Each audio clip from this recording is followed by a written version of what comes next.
அடடா, இனியாவ ஒரு நல்ல பூஜையை கூட பண்ண விடலப்பா. ஆனா விக்ரம் இனியாவோட பர்த்டேக்கு பயங்கரமான சர்ப்ரைஸ் ரெடி பண்ணும் அப்படின்னு சொல்லிட்டு அவங்களுக்கு பிடிச்ச சாரி எல்லாம் வாங்கி கொடுக்குறாங்க. அது மட்டும் இல்ல, இனியா மனசுல ஒரு குறை இருந்ததுல, நல்ல சிவம் குழந்தைக்கான பூஜையில கலந்துக்க விடாம ரொம்ப பிரச்சனை பண்ணிட்டாரு இல்லையா, அதனால அந்த பூஜையை சூப்பரா நடத்தணும் அப்படின்னு சொல்லி பிளான் பண்றாரு. அதே மாதிரி இனியாவுக்காக அவரு பர்த்டே சர்ப்ரைஸா அவங்களோட வீட்டுக்கே போய் குழந்தைக்கான பூஜையும் பண்றாரு. நல்ல சிவம் கையாலேயே ஆசீர்வாதமும் பண்ண வைக்கிறாரு. சோ இதெல்லாம் பார்த்து இனியா பயங்கர ஹாப்பி ஆயிடுறாங்க. மாத்தி மாத்தி ஒருத்தர் புகழ்ந்து தண்டிக்கிறாங்கப்பா. பட் எங்க நல்ல சிவத்துக்கு உண்மை தெரிஞ்சிருமோ அப்படின்னு நினைச்சா ஏதோ அப்படி இப்படின்னு பேசி சமாளிச்சிட்டாங்க. ஆனாலும் நல்ல சிவம் பாத்தீங்கன்னா பயங்கர கோவமா இருக்காரு. பூஜையே நடத்தக்கூடாதுன்னு சொன்ன இடத்துல என் கையாலேயே பிறக்க போற குழந்தைக்கு வேற ஆசீர்வாதம் வாங்கிட்டாங்களே அப்படின்னு ஒரு பக்கம் காண்டா இருக்காரு. இதெல்லாம் ஓகே. போலீஸ் ஸ்டேஷன்ல என்ன நடக்குது அப்படின்னு பார்த்தோம்னா, விக்ரம் ஜெயிலர் ஏதோ இதுல இன்வால்வ் ஆயிருக்காங்க. அவங்களுக்கு பின்னாடி யார் இருக்காங்க, இத கண்டுபிடிச்சே ஆகணும் அப்படின்னு சொல்லிட்டு அவரோட டீமை வச்சு சிவனாண்டி உயிரோட தான் இருக்கான் அப்படின்னு சொல்றாரு.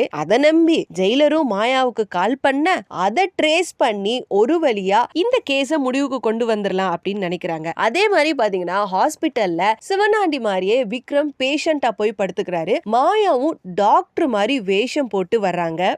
நீ சாகவே மாட்டியா அப்படின்னு சொல்லி மாயா கத்தி எடுத்து குத்த வராங்க. அந்த நேரத்துல விக்ரம் போர்வைய விலைக்கு பாக்குறாரு. பார்த்துட்டு மாயாவை கொல்ல போறாங்க.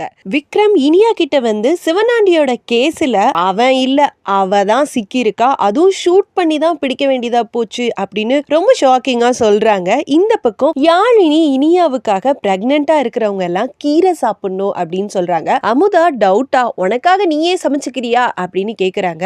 எனக்கு இல்ல இனியாவுக்கு அப்படின்னு ஒளறி கொட்டிடுறாங்க. அடுத்து என்ன நடக்கும் எபிசோட் பார்த்து தெரிஞ்சுக்கலாம். நம்பியார் வேலை எல்லாம் பார்க்காத ப்ளீஸ். பொண்டாட்டிய நம்பணும். சொல்லுங்க, என்ன விஷயம்? சார், வீட்டுக்கு யாரோ வராங்க. யாரு வந்தாங்க? இவங்க சொல்ற ஆளு நிச்சயமா அந்த ஜெயிலரா தான். கண்டிப்பா சார். இந்த சிவனாண்டி கேஸ்ல கொலைக்கு பின்னாடி, ஆனா அது அவன் இல்ல, அவ. கடைசியில அவளை சுட்டு குடிக்கிற மாதிரி தான் ஆச்சு. கர்ப்பிணி பெண்கள் அவசியம் சாப்பிட வேண்டிய உணவு கீரைன்னு போட்டிருந்துச்சு. உனக்கு நீயே சமைச்சுக்கிறியா? எனக்கு இல்ல, இனியாக்கு தான். இனிய கர்ப்பமாவா இருக்கா?